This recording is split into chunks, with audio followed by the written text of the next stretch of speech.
Mga guys, welcome to my channel, Guess Automotive. Mga guys, pag-usapan natin itong test car ng ating binata.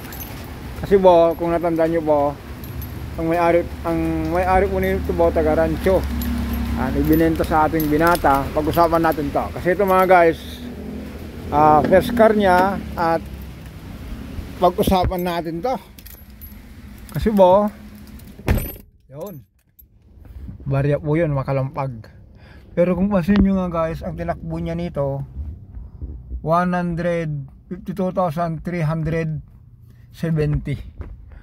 Model po nito guys, 1990. Power steering, power window. Yan, power window po niyan, power steering. Ngayon mga guys, tanggalin natin yung manubela. Pag-usapan natin to. Yan. Ito kasi mga guys, ito po yung yung for reminder lang po ito kasi po ito, sabi ko dun sa binata ko, ayan, dahil nakuha natin ito ng second hand, at saka yung tinakbo niya 152,370. Gawin natin itong project. Ito yung mga guys, nangyari dito nung ginagamit niya, nag-overheat. Pero hindi niya gaano, hindi ko pa kasi gaano sinasanay sa hindi ko pa na-practice kasi wala siyang hilig. Ngayon nagkaroon na siya ng sasakyan. Sabi niya, "Daddy, parang gusto kong umalalay sa'yo." Yan. Ngayon mga guys, nung dumating yun nga po, nung ginawa ko po ito, nung dumating siya ng hapon, mga alas 5, sabi niya, "Daddy, nagbago yung under ng kotse." Bakit kako parang palyado, tapos yung RPM niya malikot, tapos yung tambutso niya nag-uusok ng kulay puti. Nung chinek natin mga guys, tinanggal natin yung manubela. Nung chinek natin yung yan, ang minor niya nga guys 600. Yan. Nung chinek natin yung usok sa likod, sabi, ang napansin ko po dito, may usok na kulay puti. Alam nyo po mga guys, yung mga modelong sasakyan, kung sa umaga yung warm up, meron yung parang moist o kaya yung steam, yung usok na madaling mawala. Ibig sabihin po yon, yung moist, parang moist po yon, yung nagtutubig yung tambutso kung kondisyon yung makina. Pero ito mga guys, dumating dito alas 5 ng hapon, palyado. Hindi katulad yung minor na ganyan, yung minor niya kasi dati mga guys, dumating dito taas baba. Kaya nung chinek natin yung yung spark plug, nag-check tayo, nag-troubleshoot tayo, yung number 1 ayaw mag-react. Kung itaas nyo yung high tension wire, walang reaksyon. Kasi kung buo mga guys, kung inangat mo yung high tension wire, dapat papalya-palya. Nangyari po, nung inangat natin yung uno, hindi may palya pero hindi nagbabago. Pero kung yung dos, lalong pumapalya. Ibig sabihin mga guys, nagre-react po yon. Ayun. Ang ginawa natin dito, tinanggal natin yung yung spark plug. Nakita ko dun sa ginamitan ko itong cellphone natin, itong hawak ko bilang vlog ko. Nakita ko dun sa uno, parang may tubig. Sabi ko na-overheat niya ito, hindi niya lang namalayan. Kasi mga guys, kumuha siya ng yan, yung sa ito mga guys, 14.1 yung voltahe niya. Mag-headlight tayo.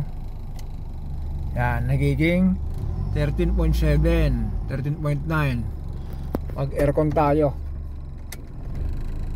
Yan, naka-aircon na po yan. Kung naka-aircon mga guys, ang minor po 900. Yan. Di ko ba gaano tinuruan kung paano tumingin ng ng overheat. Basta sabi niya, ano bang inabot nitong yung temperature mo? Sabi niya, hindi naman daddy, parang 80 plus lang. Yan. Dahil hindi natin alam yung record nito, bagaman ito nagiging nung 2000 naging customer natin to dahil ang may-ari po nito mga guys, kakilala natin. Nagkaroon sila ng sariling mekaniko, bihira na lang na pupunta sa atin to. Kaya hindi ko nasubaybayan kung anong record nito. Sabi ko sa kanya, sige. Yun nga, nung ulitin natin, ayan, naka-aircon yan. Nung dumating na alas 5 ng hapon, may tambutso, may tubig yung tambutso. Tinanong-bullshit ko yung spark plug. Yung uno po, may tubig yung spark plug niya, tapos iba yung kulay dun sa tatlo, dun sa 2, 3, 4. Kaya sabi ko, ibaba natin yung cylinder head. Yan, nung naibaba natin yung cylinder head, nakita natin ang problema po, nabo-overheat niya yung between engine block at saka cylinder head po. Nagkaroon po ng problema, kaya yung uno po tinamaan. Yan ang ginawa natin dito mga guys, dahil hindi natin alam yung sa tagal nitong model nito, 3 dekada dahil ang pero ang tinakbo niya mga guys, tignan nyo po 152,370. Sabi ko, sige, ibaba natin yan, sabay ko na yung piston ring. Yan ang ginagawa kong mga guys, mga sinasabi kong refresh. Bagaman 3 dekada na po ito, refresh ko po ito. Pinalitan ko yung piston ring, valve seal, head gasket. Yun lang po, binalik ko yung Conrad bearing, main bearing. Ngayon, bukas maghato tayo nito. Ayan o, tingnan nyo mga guys.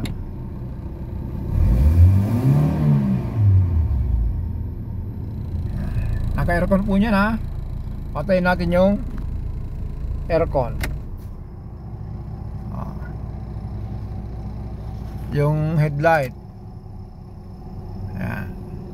Yung voltage po 14.2, 14. Tapos yung temperature niya po 52. Ayan na po yun o. Ayan, dahil mainit na po siya, yung RPM niya po, kasi di-carburetor po ito, tumas ng bagya. Pero kung i-aircon natin ito mga guys, tataas ng konti yan. Ayan. Yan 900, 1,000, babalik sa 900 po niya. Yan, ganun lang mga guys. Kahit anong sasakyan po, 900 na po yan. Kahit anong sasakyan po, kung agapan nyo po yung problema po, iwas disgrasya o kaya iwas gastos. Katulad po nito, 152,330 po yung 370 po ang tinakbo. Ito yung binabanggit ko po na refresh engine. Okay.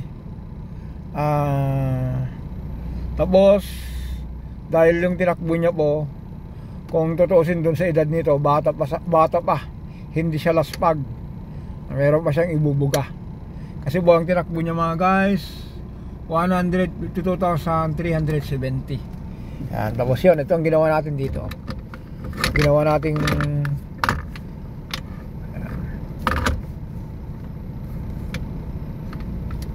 nating quick release.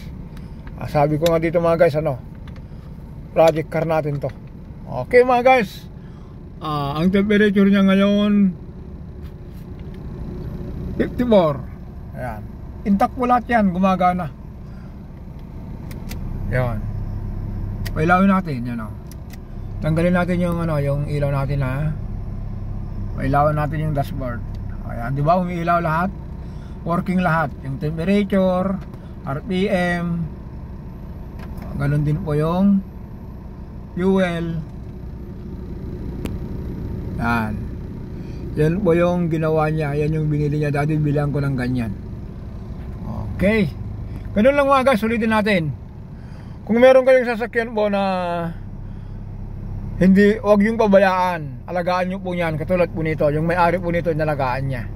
Ibinigay sa atin 152,370. Sabi ko nga po, 30 years old na po siya, pero yung tinakbo niya po parang pa lang, 16 years old. Di ba? 152,370. Okay, ganun lang mga guys. Nabanggit lang natin to.